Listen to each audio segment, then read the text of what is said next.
Chapitre 14. Graziella était de plus en plus inquiète, la situation se dégradait, elle le ressentait au plus profond d'elle-même, elle aurait bien voulu tenter d'apporter un soulagement dans les affres que vivait Siyahe. Elle hésitait encore, elle ne se sentait pas le droit d'intervenir dans les sentiments des autres. Elle finit pourtant par se décider, ce ne fut pas facile, la jeune femme n'avait que peu de propension à ouvrir son cœur. Il lui fallait une confiance absolue en la personne à qui elle aurait été tentée de faire des confidences. Madeleine savait inspirer ce sentiment. Aussi, quand elle perçut les premiers signes du désarroi qui s'installait dans le cœur de la jeune femme, elle avait utilisé ce pouvoir pour établir un contact permanent avec elle. Ce devait être à peu près la moitié du périple, quand elle l'avait rejointe un soir dans sa chambre. Les rares confidences que Madeleine avait laissé filtrer de sa profession avaient appris à tout un chacun qu'elle était sujette à des prémonitions et qu'elle en avait fait son métier. Le soir où elle avait frappé à sa porte, Siyahe, assise dans un fauteuil, s'interrogeait une nouvelle fois sur ce cataclysme qui ébranlait tous les principes qui avaient jusque-là gouverné son existence. Elle se sentait triste et désemparée, envahie par la culpabilité. Les coups au chambranle furent presque les bienvenus en la sortant de son angoisse. Un instant, une onde de bonheur l'envahit, la première pensée totalement dénuée de logique qui germa dans son esprit fut « Arthur, c'est Arthur » et son cœur éclate de joie. Sa déception fut immense quand elle reconnut la personne qui se tenait derrière la porte. Elle faillit laisser échapper un mouvement d'humeur et eut le plus grand mal à le réprimer. Encore un problème d'intendance, pensa-t-elle, en faisant signe à Madeleine d'entrer. Elle était à milieu d'imaginer la véritable raison de cette visite impromptue. Sa visiteuse avait l'air embarrassée et resta un moment avant de se décider à exposer le motif de sa venue. « J'ai longtemps hésité à venir vous importuner, Siyahe, mais je ne pouvais plus attendre. Je vais sans doute vous étonner, mais depuis notre arrivée dans votre beau pays, je suis tourmentée par un sentiment d'urgence, de tristesse aussi, parce que j'ai pressenti depuis le premier jour. J'ignore rien des tourments qui vous accablent et devant le malheur qui s'annonce, j'ai pensé de mon devoir, par amitié et pour tenter de vous aider à l'éviter, de ne plus transiger et de vous en parler.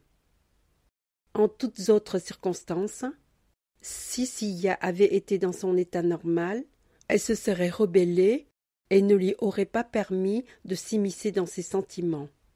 Mais le mal qui la rongeait avait fait son œuvre et elle était sans défense. Tout ce qui était susceptible de l'aider à résoudre son problème serait bienvenu. Elle se laissa retomber dans son fauteuil et ne put que demander. « Puisque vous pensez tout savoir, Madeleine, je vous en supplie, dites-moi ce que je dois faire. » Madeleine s'assit à son tour et réfléchit un long moment. « Je n'ai pas la science infuse, mon petit, mais j'ai déjà connu des cas similaires, dans lesquels l'amour emportait tout dans un maelstrom de violence et de malheur. Je n'ai pas de baguette magique qui réglerait tous les problèmes en un instant, mais je peux tenter de vous guider sur le chemin de la sagesse. Arthur, puisqu'il s'agit de lui, n'est pas un méchant garçon, mais il traîne derrière lui une colère envers les femmes, qui le pousse à se venger du mal qu'une seule lui a fait. Pour son malheur, il est séduisant, et ainsi que vous vous en êtes certainement aperçu. Il ne laisse aucune femme indifférente. D'ailleurs, pour être parfaitement sincère, je dois reconnaître que je n'ai pas échappé à la règle. Je vous avoue que ne parvient pas à pénétrer dans son esprit et connaître ce qu'il ressent véritablement à votre égard, sa colère masque tous autres sentiments. ce qui ne serait pas insurmontable si une aura de malheur ne l'entourait. Impossible de découvrir ce qui se dissimule dans son cœur. Je suis désarmée.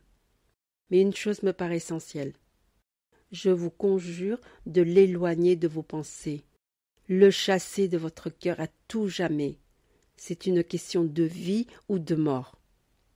Levée dans son fauteuil, Sia pleurait à longs sanglots, elle gémissait.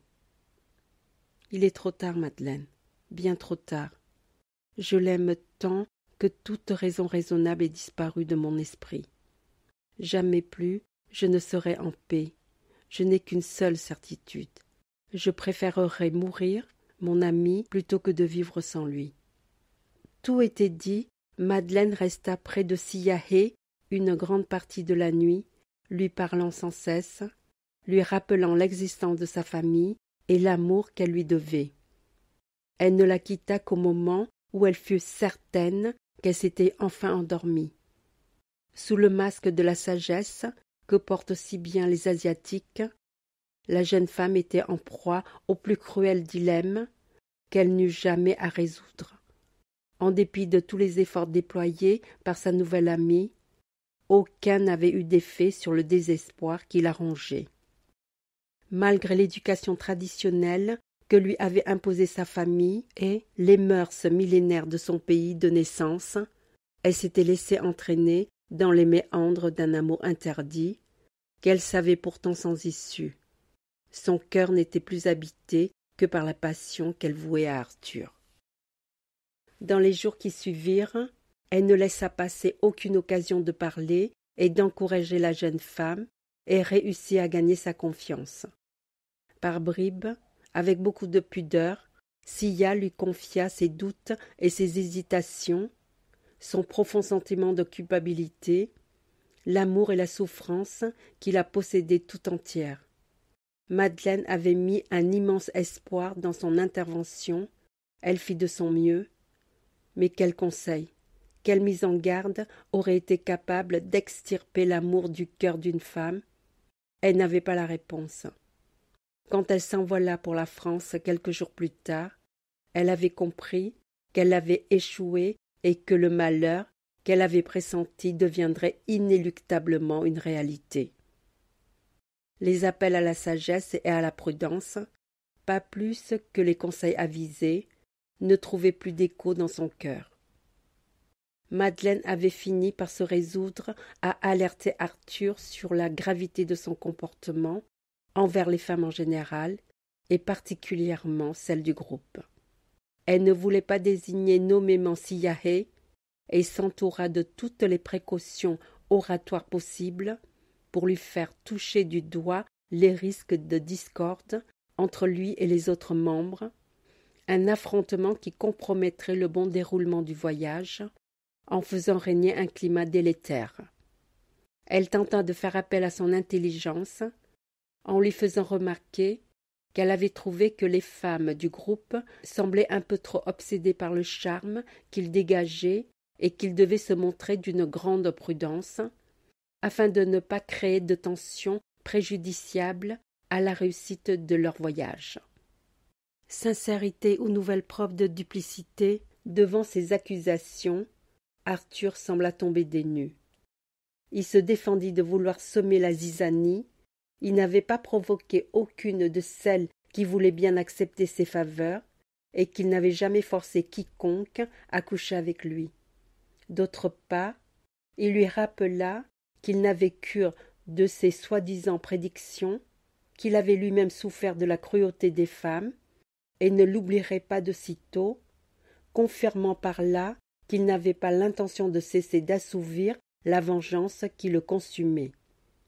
Plus tard, même l'ultime appel à l'aide qu'elle lui avait lancé, alors qu'il savait déjà que sa haine s'était transformée en amour, n'avait eu aucune résonance visible.